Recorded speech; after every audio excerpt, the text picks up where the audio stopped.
Vox season 2, baby. You know, after the first season and I saw how little there was of Vox, I was fucking pissed off. I was like, damn, this is the Vox show. What the fuck is Vox? But then Vivzie was like, it's alright, bro, I got you.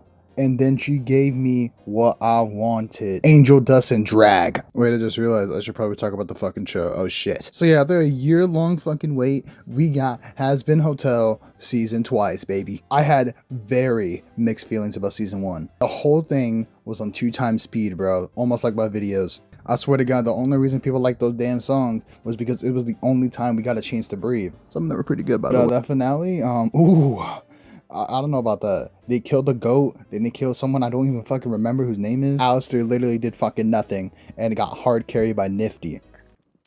Thanks, Nifty. But my goat did make it to heaven, so I had to see what the fuck was going on with the next season. Also, I just want to say, heaven looks like a fucking Forever 21. That's probably what they shut down. Shit ass music. I fucking hate it. I fucking hate it. I fucking hate it. Honestly, episode 1 and 2 are like kind of boring as hell. They're just kind of tying loose ends from season 1. Episode 1 is pretty much Vox finds out about the popularity of Charlie, and his new plan is to become the king of hell and conquer heaven. Quagmire, you're a This episode is pretty much questioning Serpentius for like the first half, where they're just questioning how he managed to get into heaven. So they try to find what was his sin. Back when Serpentius was alive, his sin was seeing Jack the Ripper kill people and never help identify the man. And honestly, that is pretty interesting. Think about it. He didn't necessarily kill them. He just saw it happen. But that is what sent him to hell. Honestly, if you get sent to hell over small things like that, that is honestly really fucked up. He genuinely did not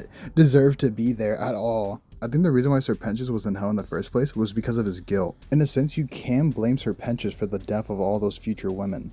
Because if he did report him, they would all still be alive to this day. So in a sense, those murders would have never happened unless he reported him. Also, tell me why you kind of want to Serpentius. Like, I just want to retract my statement because I just realized my friend looks exactly like. Anyways, this show realizes we got to introduce a goat and we get Abel. I'm not ready for this. We got the big 3 already. Oh my goodness. And I know you're going to say, who is in the big 3? Vox, Abel. Dude, it is already complete. Now, Luke wants to continue the exterminations because they realize, ah shit, we forgot about this girl. So, Abel is there and it's like, oh, you want to continue exterminations? Who decided that? Also, is it weird that I thought she was fine? Like, is that a bad thing? Like I just want her to hold me. So yeah, she gets kicked off the VC and she has to go roam offline outside and go touch some grass. So Luke starts seeing visions of Adam. I don't know. And I was like, damn, is something actually gonna happen with these characters? Ha! No. Seriously, Adam being this fucking force ghost or like vision for Dexter or some shit is never brought back into the plot again. Unless you count like Abel putting on the same helmet at the end. It's like, oh damn, is that Dirk Master? Thanks, Nifty. I'm assuming that Adam plotline is going to be expanded upon in season 3 because she sees Heaven's system as flawed. But the point of the show is like they too don't know what gets you redeemed. So of course she does not know what to do. But I don't know, man. So Emily uses her fucking Doctor Strange portal and tells Charlie, you gotta fucking understand this. My team. If you think about it, AI stands for artificial intelligence. But what if you add R after AI? That's air, and that's what we need to breathe. 3 is kind of fun, but at the same time, it genuinely pisses me the fuck off. So Charlie invites my daddy Vox for an interview to say redemption is possible. But, Vox, he's nonchalant like that, and he just casually gives her, I think, 150-inch size TV. You're welcome. Oh. They can't prove that Serpentius is redeemed because, Serpentius is in heaven and for some reason, he can't go through the portal. They got like a fucking barrier or some shit. Also, I forgot to mention Baxter. Hi, Baxter. So anyways, Charlie decides to be the stupidest character ever and genuinely give Angel Dust more trauma. And I know you're going to say, what the fuck does that mean? Well, in the first season, Charlie tried to step into the situation. And then Charlie's like, oh, it's okay, dude. I'll never do that to you again. I promise. Season 2 happens and she immediately does it again. But we also learn Angel Dust killed their father. Okay? I feel like everyone has like murdered someone to get here. Like, the fuck? Sherry has absolutely nothing to do this season. So they give her the song number, which is like really cute. But it's like, yo, can you be a character? Nah. You're black? Yeah. You're not black.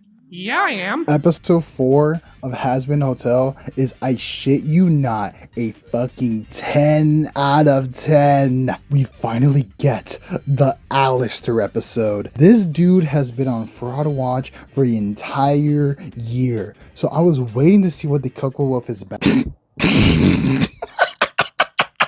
Oh my god, he's in the fucking gut. This episode is extremely self-aware and actually calls out how Alastor is basically done fucking nothing. Like, all he did in the hotel was show off in the pilot and then get his ass beat and then just skedaddle skadoodle around the fucking hotel. If you want to count Husk and Nifty, I guess. But you know, they're kind of just choosing to be there at this point.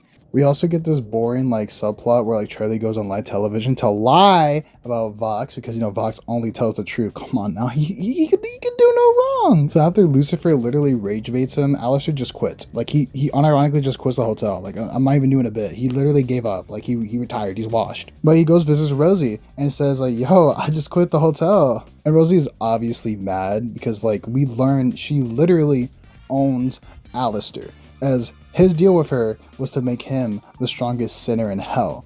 But, you know, his fucking staff broke, so he's a bum now. We do get some lore here where, like, she tells us the strongest sinner cannot win against an archangel. So power scaling does exist in the Hazbin verse. Now, we do get a flashback. Alastor's flashback. Alastor lived in New Orleans and he's black. I know, more specifically mixed, more specifically Creole. Like, Alastor is literally Creole for the sake of set dressing. It makes things worse because now they have Alastor, a black character, chained up and being called Rosie's pet. But, you know, we're gonna ignore that, all right? Let's just look at the flashback itself. He begs Rosie to make a deal with him, to set a life for himself in hell. He gets a fucking pre-order bonus. He bought the collector's edition. So he's fucking pay to win, I guess. But then he immediately gets sniped in fucking bronze lobbies. Also, we go back to the boring. Don't compare me to Hitler! But Nifty does have a little funny song. Thanks, Nifty. Enough complaining. We actually get to my favorite part of the episode. Vox versus Alastor. Me and my friends were jumping up and down when we were seeing this shit. We were seeing them spam some crazy ass abilities and animation that was fucking insane. We actually see the V's do something. They're using their powers and influence to win for like a majority of the fight. And dude, this entire fight made me love Vox. Not only is he funny, but he's intimidating. He's actually threatening with his big old head. But you know, Nifty is the GOAT. So she grabs Husk and she joins out on the battle. Husk is out here fighting like fucking Gambit and shit with some Diary of the Wimpy Kid tactics, bro. Like, what the fuck? America's Got Talent? We need you. And dude, Nifty is doing more damage than Alastor, bro. Like, I know Nifty's the GOAT and like any bug is Nifty upscale, but like, holy shit, dude. Also, Alastor knowing if Nifty fights for more than 30 seconds will destroy the entire My Hero verse. So Alastor, being a puss ass bitch, stops the fight and decides to make a deal with Vox. The whole deal doesn't matter. The deal is, do not put your hands on Charlie Morningstar. And you know who wins? My GOAT Vox wins! Agenda Hotel was going crazy. Do you know how fucking happy I was when I saw Alastor was a bum? Alastor has no drip, no Balenciaga, no fucking Rick Owens, no Rolex, no nothing. All that motherfucker do is got that fuck ass shirt and then looks good on Twitter on my feed, butt booty naked. Holy shit. On everyone's souls, Alastor is a bum. But we do get another backstory. He wants to be partners. He believes that they can both truly rule hell together. Alastor, being an asshole, just switches up on his day ones and says, no, bro, I don't want to drink your bitch ass. Alastor does call up my GOAT, where he does bring up how Vox isn't really powerful himself, as he does rely on others to become this powerful. Which, I mean, yeah, that's true, but you did also pre-order to get this strong, so you're not one to talk. Then they do a little musical and they go like, yeah, this was unironically the funniest episode. And to me, the peak of the season. Let me see how wet that hole is. No! So Vivzie remembers that Wacky is just a character in the background that hasn't done anything. So she tells Lucifer, hey, can you stop Vox? And Lucifer's like, no, dude, I can't even harm sinners, bro. Like, I'm a bum. But he does remember that him and Alastor were having a bum off in the first season. So he's like, hold on. I can't be that much of a bum. Don't compare me to Alastor's pre-order ass. So he gets his ass down there and starts fucking doing shit. Like, I don't even know what he's doing, bro. Like, yo, go off, white boy. And honestly, Vox is just doing a really good job this season. Like, he is just trying to get payback for what the angels have done to them for like a long ass time. I mean, it was like only 7 years, but like, I mean, I know that's not what he actually wants, but he's playing the part really well. I know he just wants to be God, you know, he wants to be king of hell, but he honestly is pretty convincing. Honestly, I don't know if it's a great thing if I'm rooting for the villain. I just really like him a lot. I think the problem with this season is that Charlie is such a passive character. Literally, all she can do is sit there and wait because she literally can't contact heaven, and there's literally no way for her to get proof. Like, it is not her fault. She's literally just stuck. Vox, on the other hand, drives the plot forward. He makes characters get into situation. He actively seeks conflict, and most importantly, he likes getting involved. Honestly, we gotta skip to the next episode for a little bit because this is the only way I can explain this. Are you serious? Yeah. In episode 6, he points out Camilla Carmine supports Charlie in the hotel with the angelic weapons in the last season, because he does call her out that she practically started the Holy War in the first place. Vox is actually a smart character, and he knows that is not enough, so he brings up how if she doesn't help, her girls will be harmed, and that's when she actually helps. Here's the thing though, Charlie is trying. She did seek out the interview, and she did try to go to the broadcast, but here's the thing, Vox pushed their buttons to make the plot more interesting in the episode where he was interviewed. And most importantly, she literally was pushed aside during her interview to make room for the story the creators actually want to tell. Vox knows how to get people's attention, so he brings up how this holy war is what Lilith would have wanted, even though Charlie knows that is not true. Lilith did shape hell to what it became and made it thrive, telling people to embrace themselves. The people of hell just want to be heard. They have been attacked for years now, and Vox is just letting them hear what they want to hear. Anyways, the angels just do apologize with the fucking gift baskets, which is crazy to me, and Vox unsurprisingly laughs at the angels. I'm sorry, Abel, I'm so sorry. Vox actively calls them out and says they probably did the extermination to silence the sinners from rising up, from stopping this whole war in the first place. Because remember, this was always quote unquote for overpopulation, even though we do learn in the first season they just kind of did it for fun. And the angels actually agree and just leave. Also, Lucifer just runs away like a bum. But I don't blame him, bro. Him and Grunko Santa just watching Duck Detective. Hey, dog, stop yapping and show us your meat, or I'm gonna crash out. This episode starts with Husk abandoning the hotel, which I mean, I would have done that way sooner. In this episode, we get an amazing song number. Like, dude, oh, I can't get it out of my head. Also, there's a plotline with Charlie and Vaggie going through relationship problems, which I mean, it's alright. But then I see Angel doesn't track. Then we get another amazing song number. Ow! And this episode has the most abrupt song start of all time. Shut up. And I haven't said it before, but the songs in this season have been amazing. And don't worry, I almost like every song. Not every song, because some of them are just put into the plot for no reason, but most of the songs are pretty good where they're placed. Honestly, that was like one of my biggest complaints about season 1, so the fact that they solved it is really nice. Also, Alastor's just vibing at Vox Tech.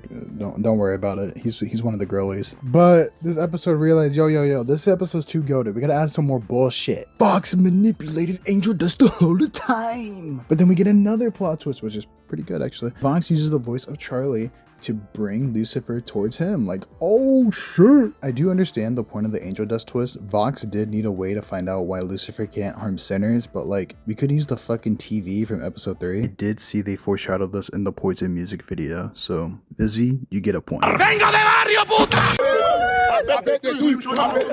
Episode 7's backstory. I feel like this is the big thing I should talk about. So we learned Vox is a self-absorbent asshole.